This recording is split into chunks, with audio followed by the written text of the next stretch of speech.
this week on the BackTable podcast. It's amazing how many women have the courage to be like on two realms. One, they'll be like, I just assumed that horrible, debilitating, painful periods was just a normal thing. And you're like, you made partner at a law firm in Chicago somehow, despite missing 3 days of work a month and having to do all the other stuff. And they're like, yeah, I just worked really hard. And you're like, we can treat painful periods, you know, like you're incredible. You made partner with that sort of like thing tied around your neck the whole time.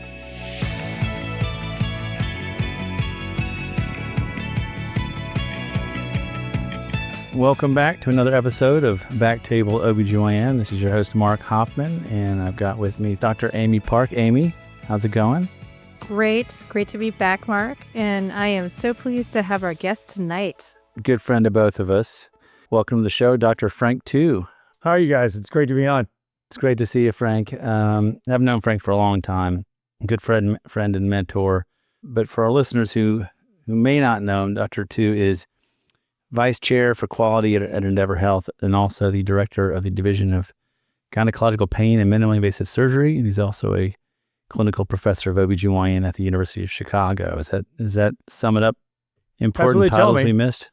No, it seems like spot on. Yeah, so Frank and I met when I was going into my chief year. Northwestern and Evanston Memorial Hospital got a divorce, which was a big deal at the time, at like 76 years or something like that.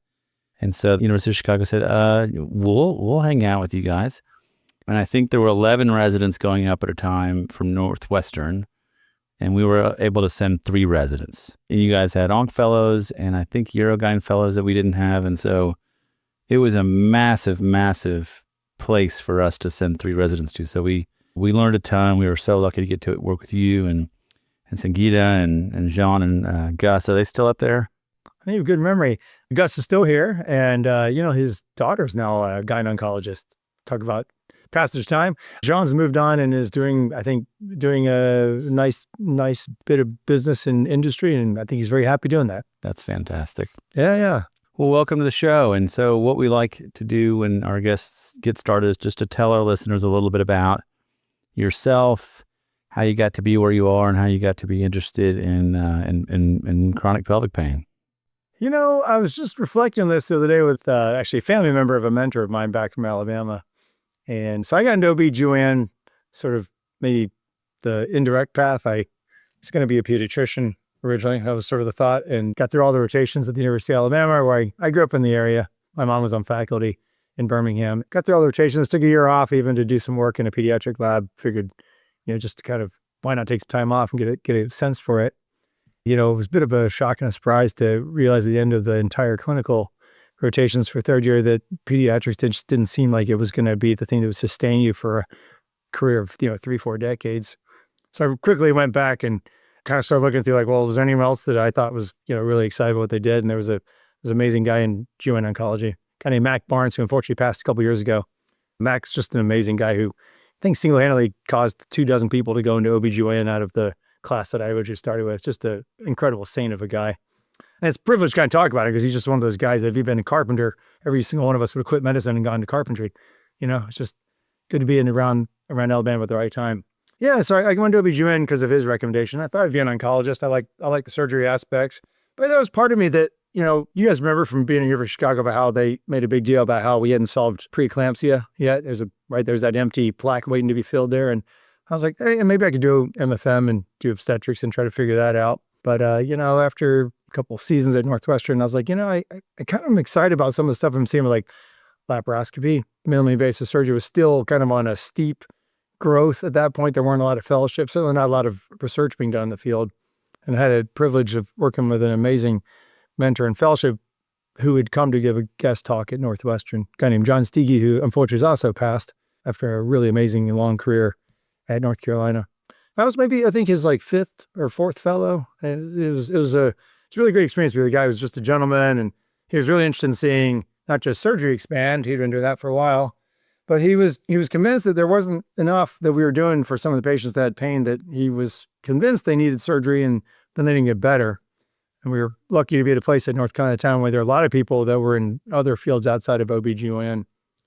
They thought there were other tools and other things that might explain why people had pain that wasn't getting better when you were doing tooth extractions or other things to like maybe fix the jaw of your dentist's guys in neurology treating headaches, stuff like that. It's an amazing place to be. So, fast forward some 20 years later after finishing fellowship at North Carolina, and I've been in Chicago back at Endeavor Health, where we trained originally both of us in the city, and been trying to work on learning more about how to fix this and taking care of a lot of patients in the meantime. Had a lot of fun doing it.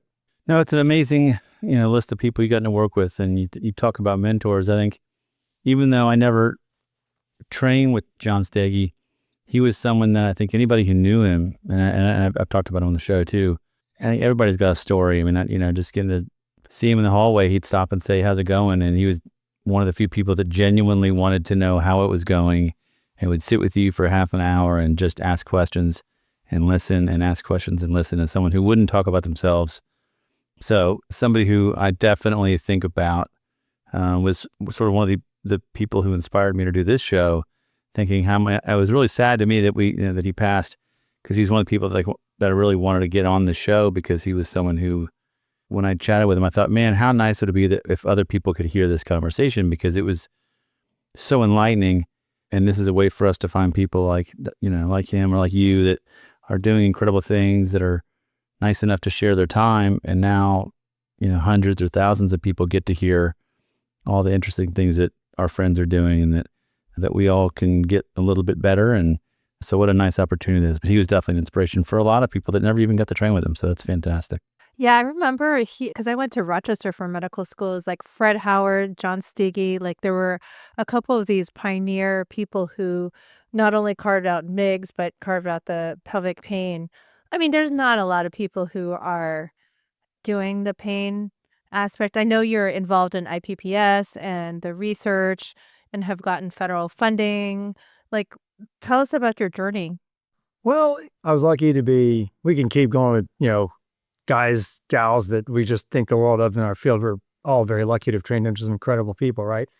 So, when you come out of a place like Carolina, I mean, so you hear about people like Georgine Lambu, Susie Asani, Dennis Zolnan, Matt Seedoff, Aaron Carey. I can probably go a few more dozen, and I'm not doing it right for all the fellows came out there. But so, when you're like, well, why do all those people come out of Carolina and end up still wanting to do inquiry, academia, kind of push the field, particularly in pain, endoscopic surgery? The mentality at Carolina at the time in the department, but also across campus, was they had these incredible training programs. Like a lot of people were writing grants to get career development awards. Everywhere you looked, there were senior mentors that were doing interesting projects. Gastroenterology was really, really big. They did a lot of stuff in irritable bowel syndrome. But in our own department, people like Kathy Hartman, who's now one of your colleagues and is an amazing mentor and just like one of the most generous people on the planet, Mark, Kathy had written a grant to train OBGYNs in doing research, because she and David Grimes, who of course is, someone that everyone knows in our field, and Evan Myers, who's a Duke, and equally, I'm talking about like a triumvirate of just unbelievable, like just caring brilliance. And also none of them seem to need to sleep, which helps a lot when you want to do these things. They were all like, hey, well, it's just going to be natural that there's only almost like a Jedi mind trick. They're like, you're all going to do research, of course. And you're just like, well, I guess I don't really have an alternative, because that's what you guys said we'll do. So I got it and started writing grants right away, because our chair, Rich Silver, had wanted to bring in someone to start a division who was going to do academics and do surgery at the same time. Made sense. So, we slogged away for a long time, and then we added collaborators, and I just kept on finding more mentors. And Chicago's a big town. It's one of the nice things about being a place like this. You start looking for anything. You want to learn how to, tune pianos. A few dozen people do that anywhere, just walking around. And it wasn't hard to find people that were like, hey, I know what you're talking about. I know the challenges. Here's some great opportunities. You should work with us. And we just kind of put together a team and got on other people's team, invited ourselves when it wasn't obvious how to do it. And all of a sudden, 20 years later, we have our own team and have a lot of great trainees. We have clinical and research fellows. I've, a bunch of research coordinators. We have dedicated space. Yeah, it's exciting. It's exciting. We do a lot of really interesting work. We're mostly interested in menstrual pain these days as a precursor to chronic pain, so we can fix it before it happens. And so obviously a big paradigm for us to do preventative work in women's health. So that's kind of a new exciting front we've been doing for about 10 years now. Yeah, can you go a little bit further into that? I mean, I know about, a bit of the work that you've done, but tell us about what you're doing now and sort of how you came to do that kind of work. So, when I got my career development award, we were already thinking about ways to kind of avoid, having to do these surgeries that weren't working. So that was kind of maybe a bit of like thinking about secondary prevention. Can you get someone better from pelvic floor standpoint before they maybe have that devolve into like chronic bladder pain syndrome, we call it. Because we were thinking that a lot of these precursor conditions were the things that eventually led people to end up seeking surgery that wasn't going to work. And the question is, could we catch it early enough where you could avoid whether it's the brain or spinal cord or the local nerves becoming hypersensitive? And, we could talk for hours about what people know and don't know about that. But we got an entry into getting a chance to research on looking at pelvic floor because the government in the 2000s was interested really in how little was known about bladder pain in both women and in men.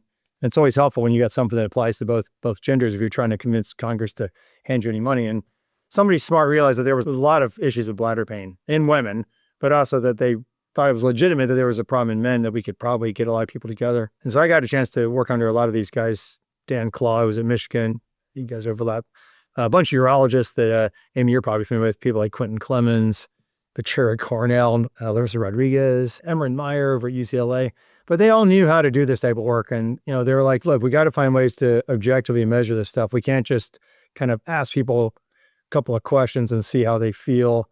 A lot of biases there. We got to pair that with like ways to measure sensation. Like the way that when we go to the DMV, someone's like, take this eye test, take this hearing test. And, you got to kind of objective measure standardized stimuli. And you can say, hey, if you're trying to decide this person feels like something hurts, like give them the same provocation with a hot, probe or with like a pressure sensor, that we know that we're giving them the same amount of pressure because, how much hurts one person might differ based on how hard you push on them, right? And if you've got 50 different doctors pushing differently, you never really know if it's the person or it's the doctor that's really the reason why someone hurts more or less. So, we basically try to make sure that in studying these pain conditions that we, use a broad array of different measurements of what's a normal sensation. Like simple things like when someone says, it's really cold in this room, you check the thermostat, you're like, is it 50 degrees or is it 85 degrees? Because if it's 85 degrees, something's not wrong with the room. There's something different about the person, right? So trying to standardize that and then trying to follow some of these people over time and saying like, what changes? What makes people get better? Is it the treatment we're giving them? Is doctors that care? Is it the choice of treatments? But then we realized some people are just getting better over time. And we said, well, maybe we go backwards in time. We can figure out the ones that are poised to get worse and find it before they get worse, which we're all familiar with because we learned how to do pap smears and prevent cervical cancer all as young trainees, right? I always thought that was one of the cool things. Like so much of our obstetrics training was about like how not to have a bad outcome at the time when the baby comes out, even though the three of us, ironically, none of us do obstetrics now. But I think that infuses the way that we approach our thoughts about healthcare, is that we're all products that there's no way that none of us don't think about the importance of preventative care.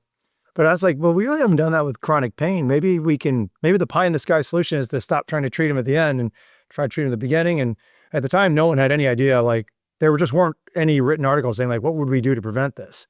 It was kind of like just like lightning striking out of the sky when it took out your roof, like that. Yeah. So I do feel like at AGL, like with MIGS, there's like kind of two camps. There's like, I think we just have to do more surgery to solve the problem, or I don't think this is it. And I'm definitely in the I don't think this is it category where again, like you mentioned, Susie Asani, who I trained with, and, picked Michigan and wanted to train there knowing there was a big focus on pelvic pain, because you can learn to do the surgeries a lot of places, but like knowing who needs it, knowing what we can actually do to make them feel better. And I have that conversation every day. I had it today. Like, my goal is not to operate on you. My goal is to help you feel better. And understanding how little we know, and I think about endometriosis, and again, said the same conversation today, it is hard to treat a condition that we don't know where it comes from. Thinking about the early days of cancer, like, it was just cut Halstead, just cut until you realize actually that's not the answer. And so we've talked a lot about endometriosis and sort of the origins of it, but thinking about chronic pain through that same lens is really interesting. And I don't know that I've thought about it that way. And so what are the kinds of things you do I guess, talk us through kind of your process and going back in time in a sense, and sort of how that initial insult, and that's sort of how I think about the initial insult over time, creates other problems, whether it's musculoskeletal or neurologic. And even if you address the initial insult, you've got this leftover pain. So going back to the beginning, talk to us a little bit about sort of how you're doing that and sort of how you're trying to answer that question. Well, let's see. How much time do we have, right? Not enough for you, Frank. So. Yeah, right. I mean, you're the expert. I've been doing this for a while. I can tell you what we got cooking in the kitchen. That's not the same as being an expert, but I've got a chef who's trying to figure out how to cook this up. We've got some ideas, and we've talked to a lot of people who aren't in the OBGYN field. So that hopefully gives us a leg up, because when you can't operate, you have to start thinking of other ways to do this. And some of these fields are 30 years ahead of us because they never could put a scalpel to the problem.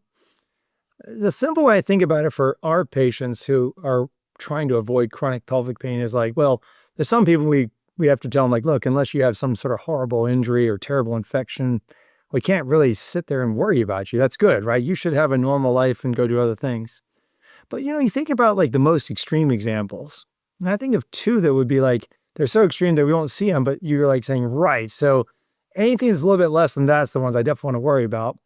Say if you get some child that's had some horrible, anatomical issue when they're born and need to have multiple pelvic surgeries at infancy into their first years of life. So in the hospital a lot. And obviously the doctor's doing great things. They're trying to fix a problem with the renal system that just isn't hooked up right. Or maybe they've had some horrible thing like necrotizing enterocolitis. They have to have multiple bowel surgeries. And that poor kid's in the hospital for a lot of times. That's an extreme example. But that kid might have constipation and urinary, frequency from the get-go. They might be peeing all the time. They might be having totally dysfunctional pooping. They never develop a normal sense of what pelvic health, pelvic equilibrium ought to be. They get their first period around age 10 or 11. That hurts too because they've already had their brain sensitized to this, we call it trauma, but the point is it's a negative experience that the brain, when it's developing, is like, I don't know what that is, but that's not good. All these nerves were fired up. There's all this commotion and stress about being in the hospital. Probably the parents were freaking out, which creates an external environment. But you think about each of those factors being involved in a younger developing woman, and to a lesser degree a man, because men don't have uteruses to enter the equation of the same hormonal fluctuations. And what we don't know when we're trying to sort out is who's in what trajectory. Who's a person that has some underlying exposures when they're younger. Now, let's take it simple, right? It's not a person that had a bunch of surgery, but just someone that unfortunately had a bad fall or, unfortunately was like, emotionally or sexually traumatized. Or for anything that involves something like that, they just have bad, painful periods because their uterus cramps too much. They produce too much prostaglandins. We're trying to figure out even the basic biology of painful periods to understand that, because there's some people that cramp like crazy and you measure the prostaglandins they're putting out and there isn't much coming out compared to what you think. It's not like we were taught in the 80s. But anyways, whatever comes out of this uterus getting activated, these other pelvic organs getting activated, it'd be amazing if we could kind of measure that and get a sense of how much stress or how much activation is going on in a person's brain, nervous system, their overall, imagine their sort of scheme of the world. That seems to be the thing that if we can figure it out, that'll be incredible because we can probably do earlier interventions. They do that with trauma survivors, individuals that have been at war, People like Bessel van der Kolk have whole textbooks about, treating veterans and what happened during the Gulf War, earlier wars, and, the inability to have adequate buffering and, how you can reverse that. I suppose that's the cool thing. That's half the equation that's pretty undecided, but you're right. If we can snuff out active trauma, if there's still active stage 4 endometriosis on an individual, or it's a implant that's near a nerve that shouldn't be there, and we can get it out with minimal additional trouble, hopefully the brain, spinal cord, the peripheral nerves take a nice break and go do something else. You just alluded to this, and Ashley Goebbels does pelvic pain in Ashley, of Cleveland course. Clinic. And we talk a lot about this in the patients I refer to her. Thank God for you and Ashley and all your colleagues who do this. But that initial stimulus that prompts the, activation of all of those inflammatory cytokines, substance P, the pain stuff going on, and the central pathways, and then the hyperalgesia component, central activation, crosstalk, the visceral crosstalk, all that stuff, like, when is a tipping point? Like I just read an abstract that was talking about how IC cells or patients' bladders with IC may have increased candida activity, but I don't know if it's chicken or the egg, like they have a heightened response, or was that the nidus for response? Like, I don't know because nobody knows, but like, is it a initial viral thing like COVID, or is it initial bacterial thing? Like people talk about that UTI that never goes away and then it converts into something, So is there always an insult, or is that just how they developed? We're talking about trauma-induced pathways. I mean, obviously there's psychological component, there's visceral cross-visceral component, but like at a certain point, it seems like you should be able to climb out of this hole, but like at a certain point, you just go down this spiral. Is that 6 months? Is it just one time? Like what happens? Is it has to be like a certain threshold? Do we know those answers? No, I don't think we do. I suppose there's animal models, and Mark, maybe we can find someone on your show that's a really entertaining speaker, like an Ed Yong type. Someone who Ed, of course, doesn't do that sort of research, but maybe he knows someone. Because I'm reading his book, the one about COVID, the Atlantic writer. The one about sensory perception. Is it called Immense Worlds? Anyways, it's all about how animals sense the world. Stuff that's cool, like seeing the UV spectrum, or like be able to sense the magnetic field of the Earth. You're like, organisms cool. can do that. Yeah, you should read it. It's a really entertaining read. I got it from my wife a couple Christmases ago. I'm selfish because I like Ed Yong, and she actually says it's a good read. But yeah, I want to reassure all of us that no, we aren't so foolish as clinicians that those answers are out there and we just are not spending enough time to find them. Those are complicated answers to achieve. A threshold.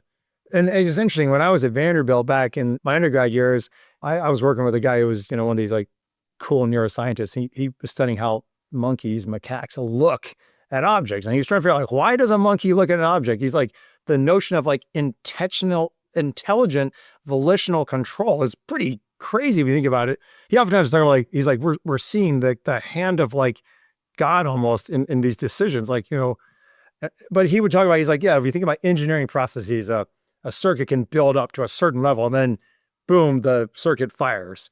And he's like, he was talking about, he's like, maybe we can see in certain neurons where the neurons, like, somebody's in a meeting who is getting increasingly incensed because everything that people are talking about, it's just, they're like, this doesn't make any sense. But they keep quiet and and it just boils up. And then finally they're like, I can't take it anymore. And they start just like, yelling in the middle of the meeting. There's an idea that maybe some things have a threshold where like it pops like a tea kettle. But I don't think it's that I don't think it's that common to be like that. I think that, one of the reassuring things for us as clinicians who are like, wow, we don't have all these drugs.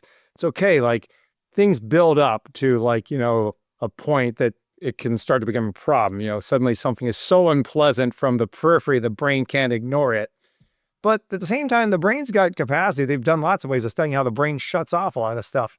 We all appear to be sitting down in our chairs, and we all probably remember the psychological concept of accommodation, where when you're doing something enough, the brain's like, I'm not paying attention to that. So none of us are aware of the fact that our butts are on our chairs right now, right? So there's many more processes like that probably are natural and are healthy, that help us ignore information that we don't need. And so some of the defects in chronic pain are a failure of the top-down information. And I always hear people who are smart outside of our field talking about there's still so much to be mined on how to improve top-down elimination of information that's not important. And there's cool examples in the literature of people who do that for clinical practice. And we've even tried that on some of our patients, and we are infants at it, but they talk about pain reprocessing therapy. There have been articles like in JAMA Psychiatry. They've done trials on people with fibromyalgia where they try to give the brain more stuff to look at than the dominant, like the pelvis is not well, or this arm that got amputated. That part is a constant problem. They try to introduce the idea of the brain by using, stimulation, context, interpretation of these things in a meaningful way, hopefully in an enriched way, in a positive way, that makes the brain decide whatever that is, that's more important than what I was telling you about. That's exciting if that really can be done. And nerve blocks are obviously an example of, like, if you drop the peripheral stimulus out, or if you cut out a lesion that's actively irritating, something like a stitch at a uterosacral site that's just off by a couple of millimeters, those are great. But obviously if we can go and improve the downward stuff, that's amazing. We've got some studies that try to look at this concept. It's an experimental approach called conditioned pain modulation. And one of the ways you can do is you can take a big bucket of ice water, and while you're poking or shocking someone in a standard protocol to irritate them elsewhere at acceptable and ethically appropriate levels, you have them dunk their hand in a bucket of ice water at the same time. What's scary is some people with chronic pain that dunk in the hand in the bucket of ice water, which make most of us on this call be like, that's weird. The annoying thing isn't as annoying anymore. I've done it on myself. And you're like, it should be annoying, and yet it's not, because, and it's not just you're distracted, you're like, something's gotten turned on in the brain. I've literally tried to be like, I'm going to ignore my hand in the ice water, but then you're like, there's a latency because you know how fast this thing must be pissing you off, and yet it's not for a brief second, and then it finally does because you keep on poking you. So I'm very hopeful that if we can study phenomena like that, which we do in the lab, and we we now pair that. I've got an incredible PhD colleague as a neurobiologist. His name's Kevin Hellman. I don't think he had quite gotten here. Mark, right when you guys left, we pulled him in from University of Chicago. He can do this stuff. He can put an electrode array on people's heads, and he can watch parts of the brain fire and talk to each other. And he can say like, well, can I measure this top-down activity if I can do this ice water experiment while you're poking or shocking someone at the same time? And he thinks he's got a setup. He's working with a guy from Oklahoma that has been doing this as part of some other studies. And that's pretty cool. That's so far from us putting little holes into people and trying to pull things off of them, saying maybe that cleanup will help, right? I mean, that's amazing. You're like, I'm going to rewire the whole process once I know what's the wrong wiring. I mean, can you rewire? I know that I hear a lot of people talk about with anxiety, depression, all the mental health stuff, right? That's kind of the thing. That's kind of the conversation now. The CBT, yeah, right. Cognitive behavioral Yeah. therapy. Yeah. And like with, the lights and for PTSD and those kinds of things, right? Yeah. And yeah, so what do you call it? They call it and then shifting.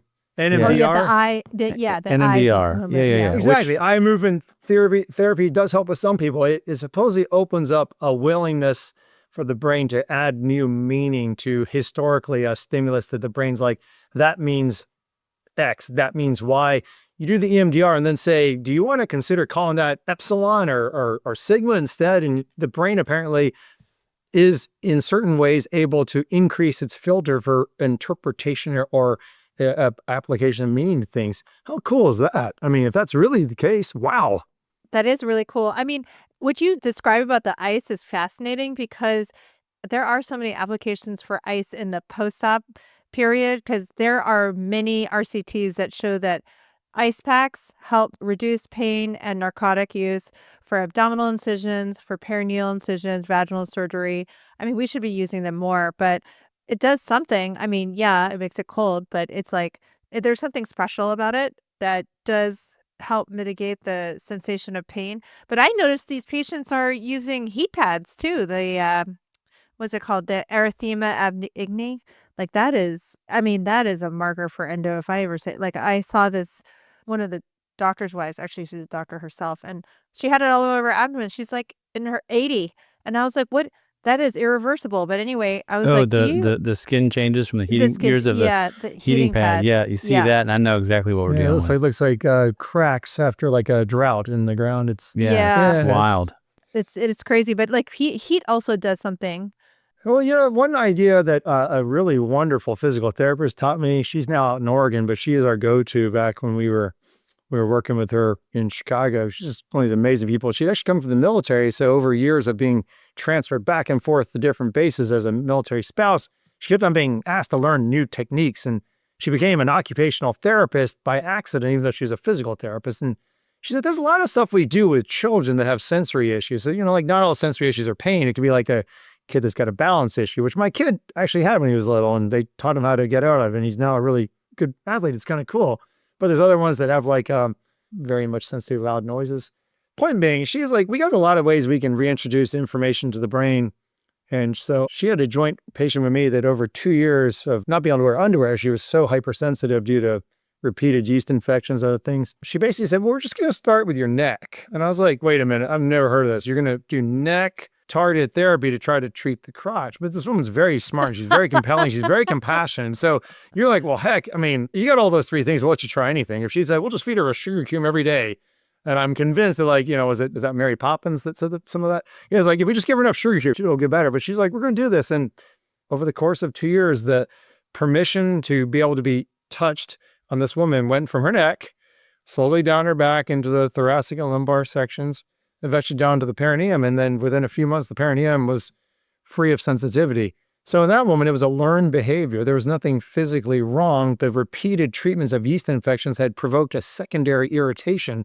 Poor woman was literally so beside herself. She couldn't sit. She couldn't wear underwear. Certainly couldn't have sex. She was an elite, professional, starting to launch her career where she's going to go stratospherically up, but she was stuck. And I would say that blew me away. I was like, I did not realize we could retrain. Part of that was giving the woman confidence that some of the signals she was getting were not accurate, thankfully. And she was even having reddening of the labia. It wasn't just like a sensory thing.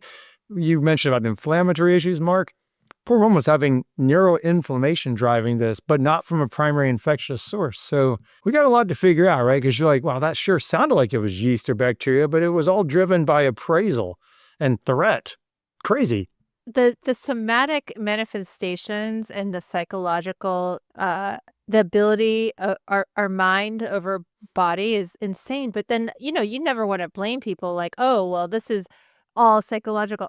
This is also very Asian, though. Frank knows what I'm talking about. Asians do not believe in mental health issues, or it's just like weak minds. It's scary or true. Hopefully we're getting better at that. No, Jews are big fans of mental health specialists. My brother says there's two types of people, those with therapists and those that need them. It's true, right? I mean, so many successful people that you just admire and you're like, wow, how do you do? And they're like, well, I do talk to a therapist every week because otherwise I would strangle all of you and kill you right in your sleep. I would have to kill every last one of you in the administration because I couldn't possibly put up with the stuff you asked me to do. That's nice to hear. I think the important thing about this is being open to it, right? Like, I always tell people, like, you're not going to get me to tell you I don't need to operate on you. Like, some people have horrible endo, and it's reassuring to know that you fight it. But even the ones that have horrible endo, Sony Singh's told a number of stories of people that he's like, I did an incredible stage 4 endo case and got the bowel endometriosis out. And look, you can see a picture of how horrible the mucosa was invaded. And the patient's like completely healed over, like, thanks, doc. Pain's identical than before. And it's like, there's indisputable evidence. You have gross morphological and histological disease that looks terrible, but you have pain from another site. The good news is you need good surgeons that do that, and then you got to send them off to a aligned mental health person. And you can't just dismiss them as a surgeon. That's the thing. This problem is that when we balkanize the field, when people are like, I don't want to see you anymore. I did my case. It's fine. But you instead say, like, I'm not going to hand you always, I'm going to bring in another part of the problem we solve with us bringing in another Daisian person. And doing those handoffs, I think, is incredibly powerful because it's validating. The surgeon's not like you just don't have anything that makes sense. So they're like, it's gotten more complicated. Let's bring another expert in that helps to get that part dealt with too. But that's what people are told, right? I operated on you. I get taken out all your female reproductive organs.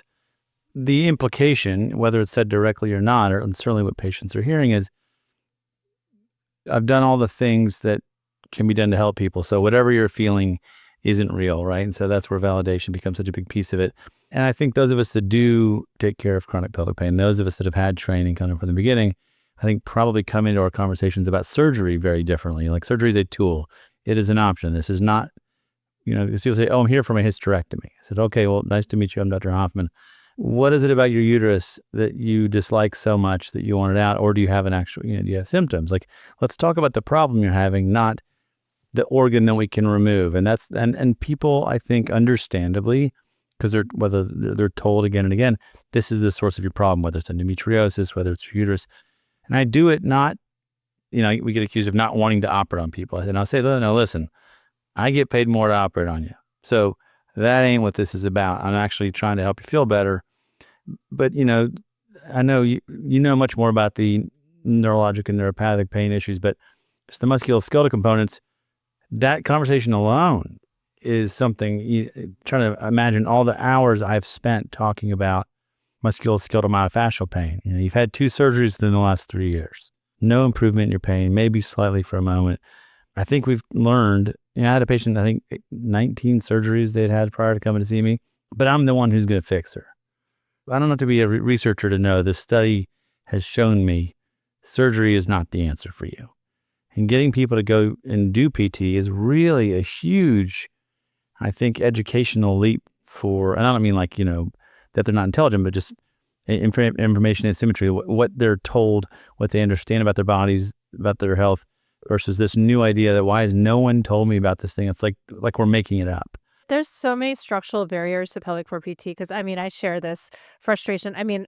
Like, every day I'm handing out probably 70% of my patients pelvic floor PT referrals for one thing or another and pelvic floor disorders. And number one, it's like insurance coverage is spotty. And even if you do have insurance coverage, sometimes it's hefty. It could be $30. It could be $120. And that adds up if you're having it every week.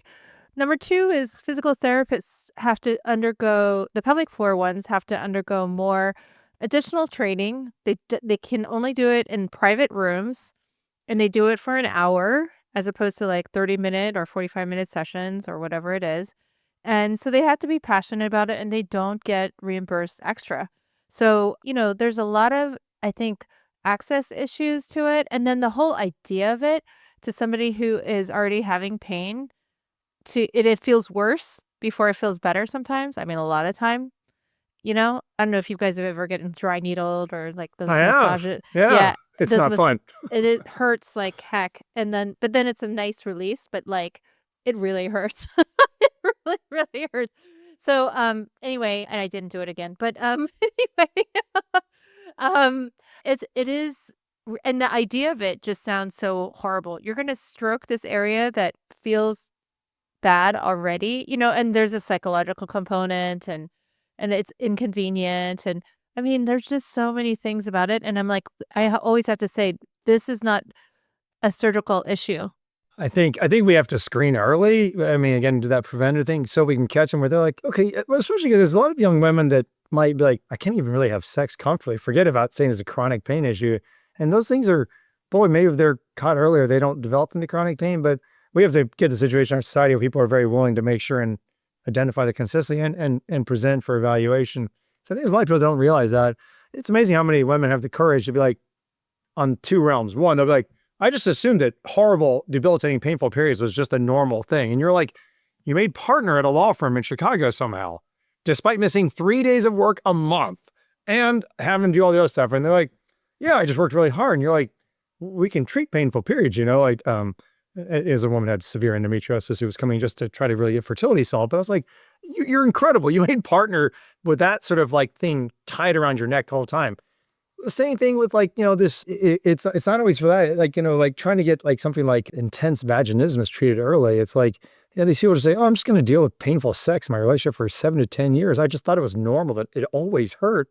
That's so cruel that's the thing. And some of those people are like, I talked to my friends about it and even my sisters, and they all just said it was just how it was. And I was like, oh my goodness, how often do women corroborate this sort of like misery is just the way it is in the world? I had a woman who was an anthropologist once, try to dress me down over a casual conversation. We were on a phone call just talking about something she had written. She's like, painful periods, that's not real, And I was like, okay, this is gonna be very interesting. You are a tenured professor of anthropology. What have I not learned here?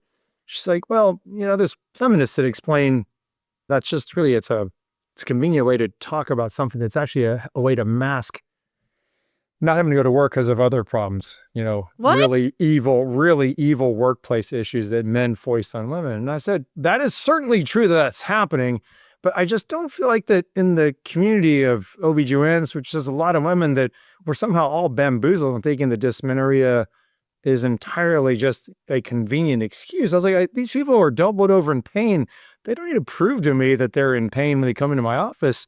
I don't quite see that. And I was like, She's just gaslighting an entire species. I mean, just like right? Just none of it's real. A little upsetting. I was like, wow. I was like, I don't think people need allies like that in that gender. I was like, Lord knows what we're doing to men, we sabotage ourselves all the time, but like, she wasn't helping the cause. She was also older, she's already postmenopausal. Maybe she's like, why did you lift her? These other people need to just suck it up and do the same thing I did. She was very successful. It's very puzzling. Just not successful in treating dysmenorrhea. No, not. Can I just ask you about this? Because I am curious about, like, you mentioned treatments. What are the treatments for dysmenorrhea, for pelvic pain?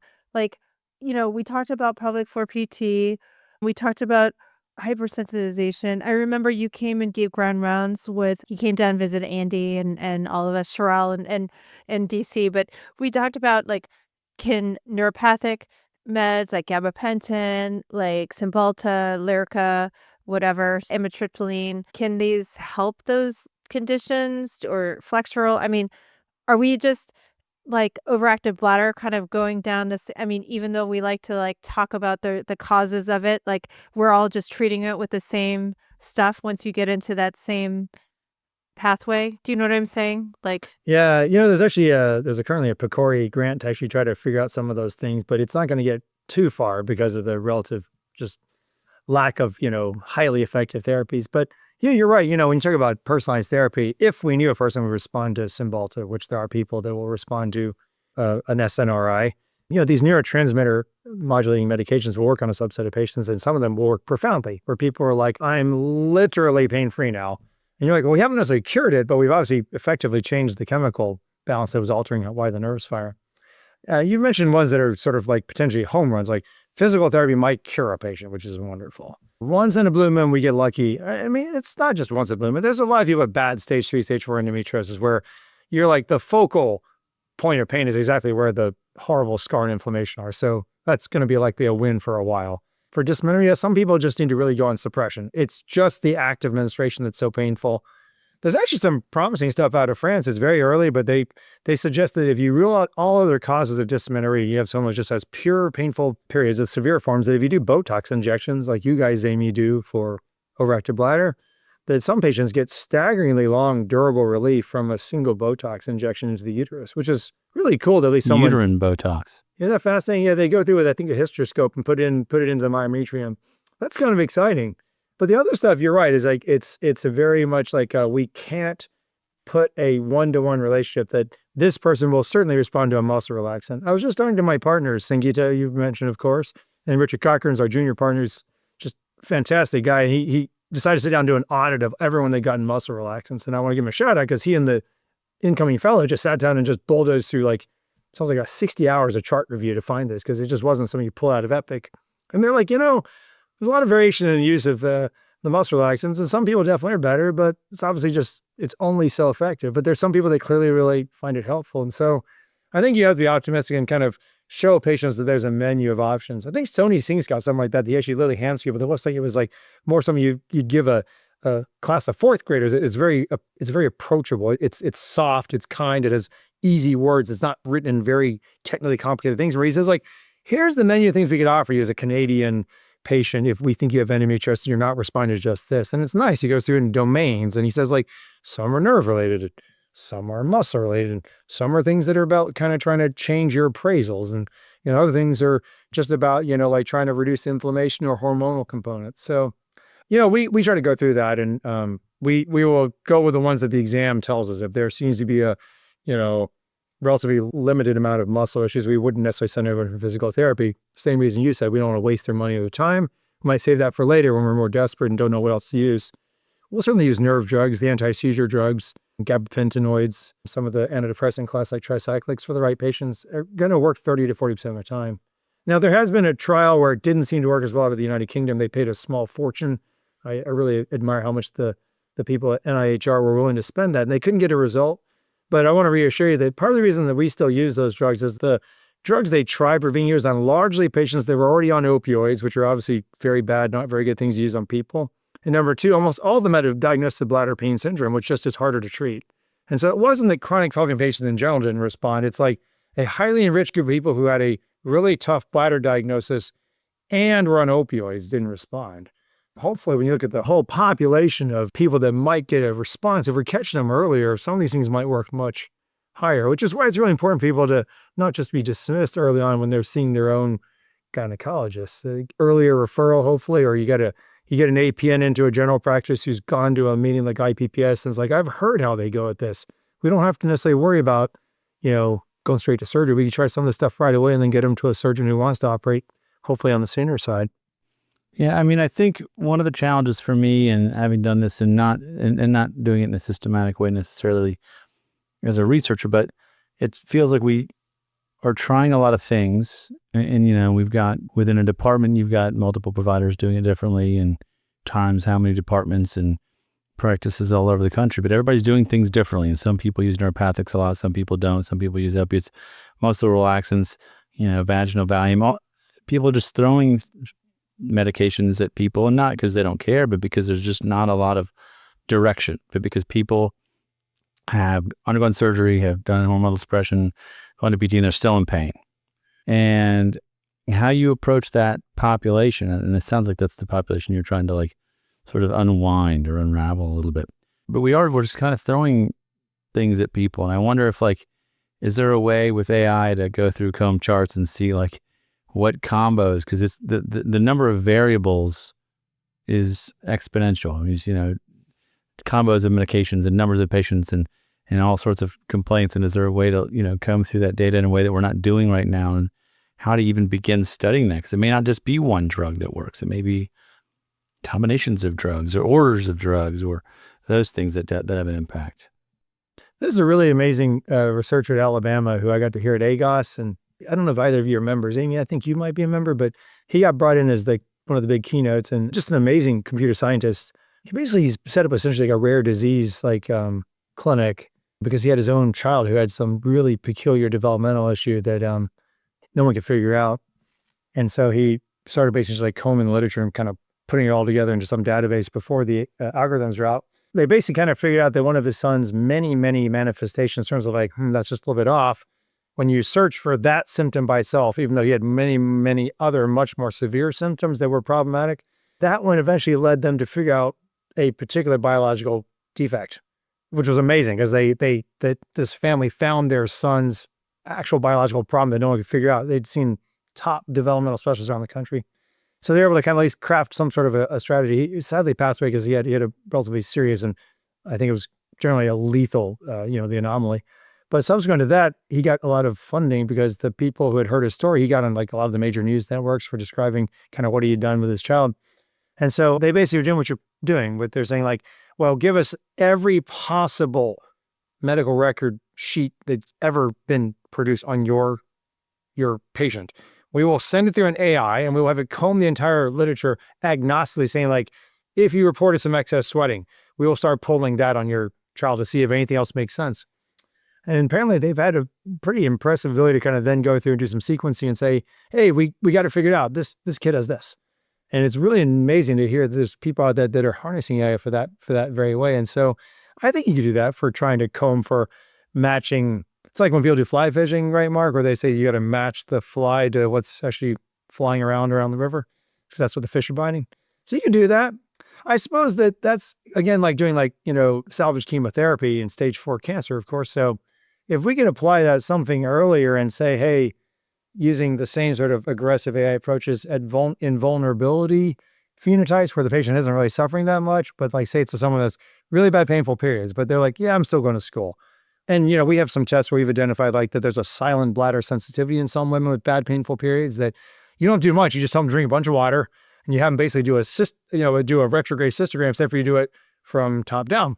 You just let them sit and fill their bladders. You start just saying tell me how it feels when you get to certain points of urgency, how your pain is. And we think we found some people that are expressing some hidden vulnerability. That's just one test, right? It's an easy one, a water loading test. But if we could probably use an AI and say, hey, we have 50 other ways to provoke a seemingly healthy person, but they have 1 or 2 risk factors for developing a chronic pain problem. And we say, hey, it's weird, 6 of the 50 tests, they test kind of unusual on. And you're okay, well, that means they have this type of receptor problem. That'd be super cool. And it'd be definitely need to use it early. Assuming you don't, scare every living person to thinking they've all got a risk for every problem. But I like the idea about enriching for risk instead of testing the general population, and then saying, yeah, could we use an AI to screen for which things end up having a really high predictive power? That was what they hoped they could do with genetics, but I think the genetics problem there is that time and time again, the genetics have proven to have a relatively low predictive value in the general population. So there's a lot that happens between the DNA and biology. I mean, between, phenotype from what could happen versus what does happen. But yeah, I think that's where I think about just my first time with an EHR at Michigan, where it was oh, look, here's all their information. I'm yeah, but that's all their information, and I've got to see this patient in 15 minutes that I've never met before. That's not helpful. The cancer analogy is very interesting though, because it's now the sequencing is truly amazing. They're okay, well, this is originally a melanoma drug, but you have this specific mutation in your lung cancer where we think this will be useful, and they deploy it, and it's actually really helpful.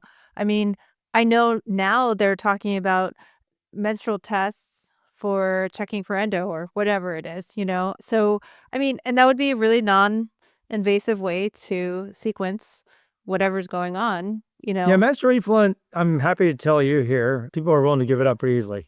We actually, we weren't sure in our adolescent study, we were doing a prospective study of kids across menarche, and we weren't sure how many of the young girls in the population around us here in Evanston would have been open to that. They'd be creepy, ew, right? or like go away. That just seems like something that no one should be talking about. But I think we got probably a strike rate at least in excess of 30 to 40% of the kids we got in the study where we said, hey, when you start having periods, we want to follow and see how you look. We want to get a bunch of questions for you. We want to test how much you react to things. And yeah, if you don't mind, can we get a tampon or a menstrual pad from you? And we explained the rationale, and they had their parents with them too. And I think a lot of them are like, well, if you really think you could do some analysis of proteins or other things there and that avoids a blood stick, well, I think maybe it's selling us like that doesn't require a blood stick. Then they're like, okay, sure, we'll bring it to you in a baggie and see what you can do with it. So we're excited. We're going to be able to get some analysis on a lot of things like prostaglandins or the trines and the effluent, but also probably do some like metabolomics studies. That's stuff. I'm sure you guys are doing a lot of stuff like that in the urine, which would be really cool. Like Amy, in terms of like vulnerability to prolapse, stuff like that. Because I imagine there's probably a lot of co-expressed proteins that show you that. But yeah, easy to get hold of. Thank God. Yeah, the urine. I think the microbiome research, which I don't do, but that is, pretty easy to get. Although people do aspirate it sterilely because they don't want to have the contamination from the urethra or the vagina. So then they'll aspirate it suprapubically, but then sometimes it's straight cast performed, whatever. Anyway, but the whole concept of personalized medicine and risk factors and tailoring therapy is very attractive, I think. In, pharmacogenomics, hopefully we could see maybe you just don't, your body metabolizing because some cytochrome P450 variant. Who knows? And you're not as receptive to certain therapy. There's so many different variables, right, to why people respond or don't respond. We talked about psychological, we talked about drug therapy, we talked about PT. Where do you see the future? Like you're talking about using AI, for diagnostic purposes. What's happening in pelvic pain? Where do you think we're going?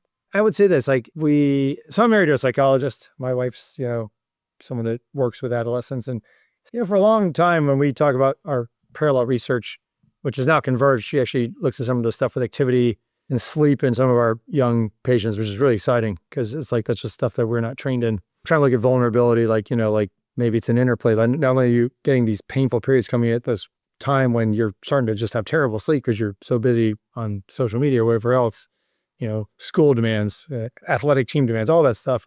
I think getting the longitudinal data that look at changes in symptoms over time and looking at how interventions are occurring and looking at a person's general life courses, that's really powerful. Like, and obviously it's really almost insists on having some sort of like a ability to use like, large analytic, methods.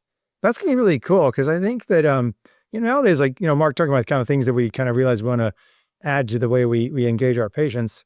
I was chuckling. You're talking about the people like talking about walking in before they even say hi to you, and they're like, "We're ready for the surgery." And you're like, "Well, I'm going to introduce myself." And then I want to figure out like, what would we be doing the surgery for? It's like, yeah, just trying to get a sense of like what's happening early on in a kid's life. I ask my young adults sometimes, I'm like, "What were you like when you were 7 or 8?"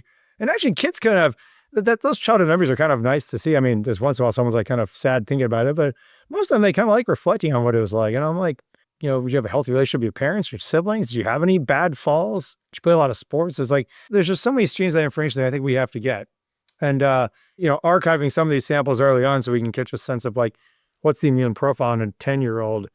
It's not hard to get autonomic data off people now. We probably are all wearing smartwatches. I'm not, but I have one sitting around that I'll look at the data after I've gone for a run. And I got a lot of buddies who are like not in healthcare who are really excited about it. Like, they're like, I get a measure of like how my autonomic health is, like whether I should drink less or eat better or sleep better. And I'm like, yeah, if we could just get a couple of those measurements off of all these watches kids are wearing and archive them somewhere. There's already some pretty impressive big data sets. UK Biobank's a good example where there's so much data that many people never will need to do they will never have to do an enrollment of a patient ever again to do a very successful career in their chosen field because they can just get it out of the biobank. This 10 years of data follow up on 500,000 people in England, reams of laboratory data, some very targeted assessments.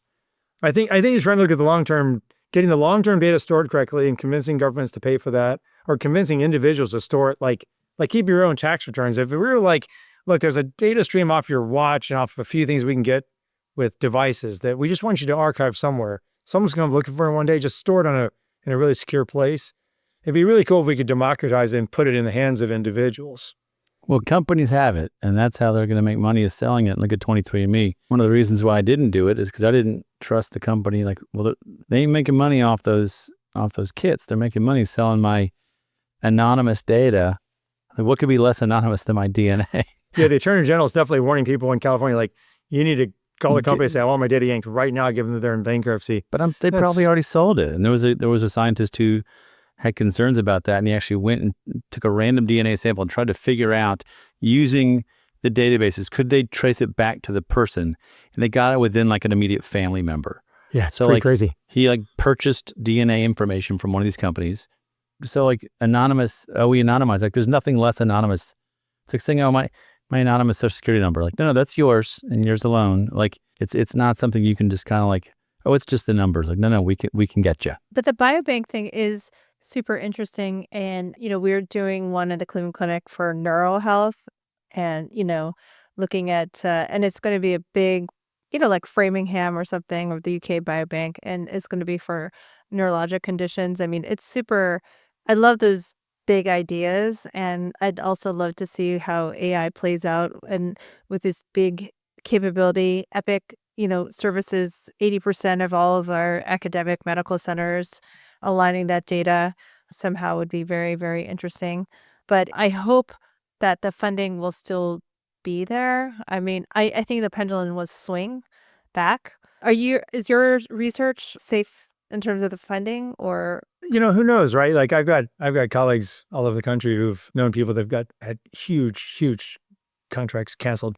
There's some incredibly elite MFM researcher at Columbia lost like a $17 million grant. It's just terrible. They're doing some really foundational work that's really would reduce some serious morbidity. It's terrible.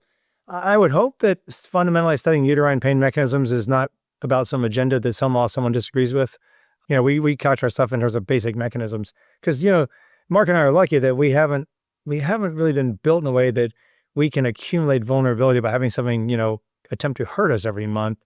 But that's a model for it's a model for vulnerability to pain in other ways that is just as relevant for men as it is for women.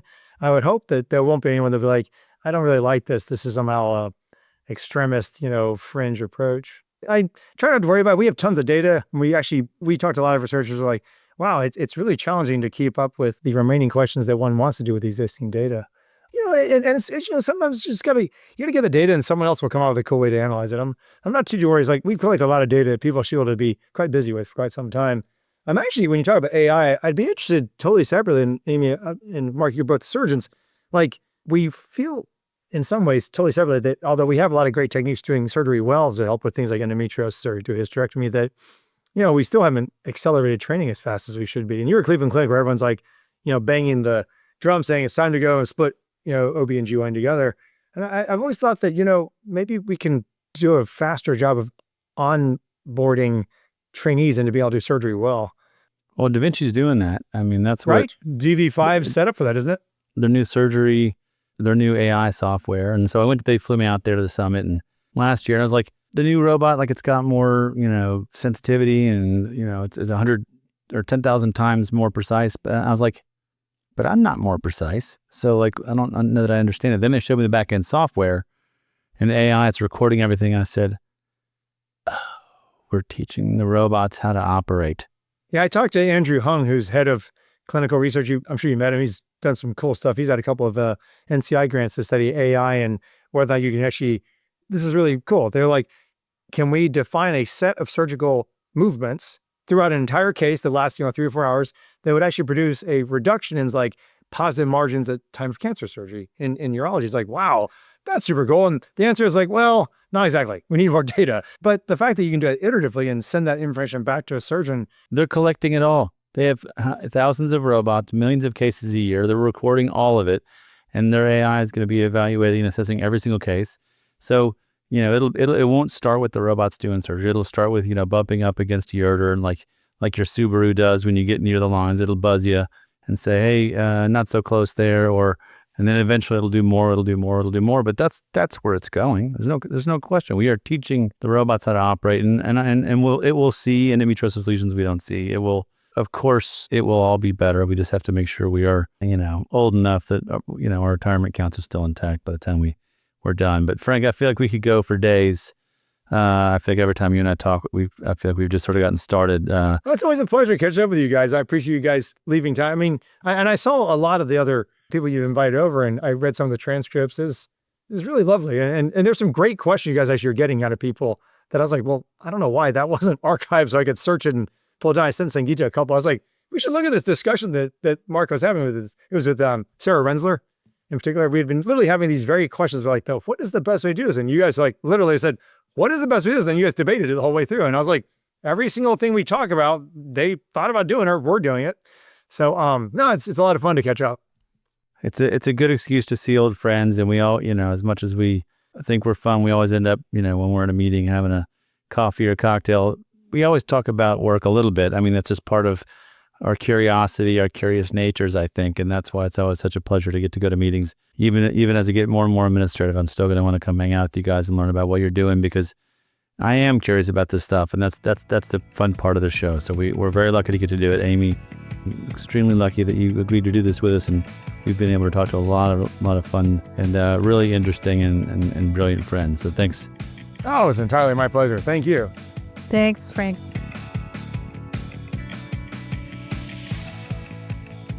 Thank you so much for listening. If you haven't already, make sure to follow the podcast, rate it 5 stars, and share with a friend. If you have any questions or comments, direct message us at _BackTable OBGYN on Instagram, Twitter, or LinkedIn. BackTable OBGYN is hosted by myself, Mark Hoffman, And Amy Park. Our audio team is led by Kieran Gannon, with support from Aaron Bowles, Josh McWhirter, and Josh Spencer. Design and digital marketing led by Brian Schmitz, with support from Taylor Spurgeon Hess and Yvonne Overjinsky. Show notes and social media by Emma Landenwich and Lindsay Beecham. Administrative support provided by Judy Dela Cruz. Music written and performed by Scott Baby Daddy Hoffman. Thanks for listening, and we'll see you again next time.